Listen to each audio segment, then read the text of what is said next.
Naging tao ang Panginoong Hesus upang maligtas, yun ang reason.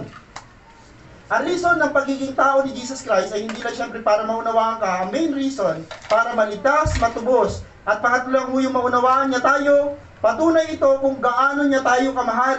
Yan ho ang reason kung bakit nagkatawan tao si Jesus Christ. Siyempre, main reason yan ay para iligtas tayo.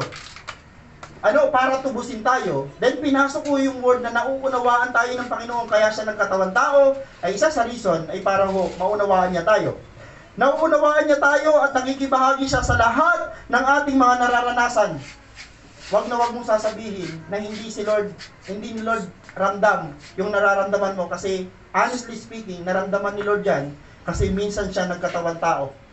Okay? Kaya lagi natin tandaan na hindi tayo nag-iisa sa pinagdadaanan natin. May kasama kang Diyos na nagkatawan tao at nagsasabi sa iyo, yung nararanasan mo, naranasan ko rin yan.